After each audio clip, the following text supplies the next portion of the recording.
Get you a man who can do both when it comes to Major League Baseball. That's Shohei Ohtani, who currently boasts a 2.1 ERA and leads the majors in home runs, which is partly what has led CC Sabathia to declare him the best player he's ever seen.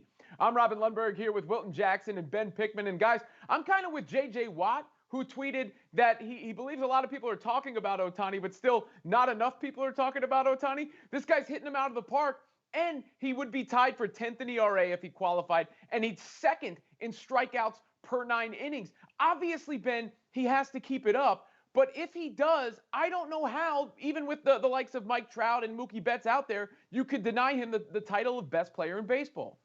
Yeah, he's certainly the most unique, and he puts himself right up there in that conversation, if not at the very top of it, because of his ability to do both things at an elite level, as you mentioned, Robin, right? Both the combination of his elite pitching, the 2+ ERA, and the MLB leading home runs at the plate, that helps boost his statistics and his measurables in every facet, right? You look at WAR right now, he's right at the top of Major League Baseball in the top 4 overall in WAR. Now, while he's not in the top, say, 5 or 6 in terms of hitters or pitchers in particular, the combination of the two really is the value of Shohei Ohtani, right? Obviously, Mike Trout is a star, and there are a number of other budding young stars in Major League Baseball, but Shohei Ohtani's ability to excel at both, increases his value. He's very good at one and very good at the other, and it becomes a simple math problem. You add those two skills together, and you get this player who might be the best in baseball and is certainly the most unique and maybe most talented overall player in Major League Baseball, because as we know, nobody else in the majors, nobody else in the world can do what Shohei Ohtani is doing, and at the level he's doing it. And even at the plate, he's hitting pitches outside of the zone and taking them out of the ballpark, Wilton. Again, I hesitate to take the crown off someone who's done it for years and years and years. But you do want to put the proper appreciation on what Ohtani is doing, which we haven't seen in like 100 years.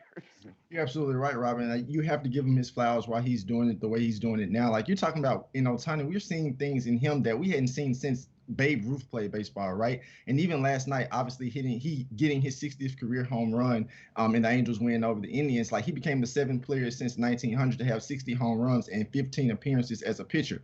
But when you think about this, the biggest thing about him is, can he continue to keep this level of play up? In terms of some of the other players that Ben alluded to, you're talking about Ronald Acuna Jr., Fernando Tatis, Mike Trout. Mike Trout could maybe have a category by himself. Mookie Betts. And granted, some of these players have had, injuries, starting off throughout the season. But I think that some of those players, in my opinion, will be elevated a little bit more in terms of being the best baseball players by the end of the season. Yeah, look, Mike Trout's been considered the best player in the game and one of the best players of all time for a long time. But, if there's someone who's coming for that title, he might have to look right behind him in that Angels dugout.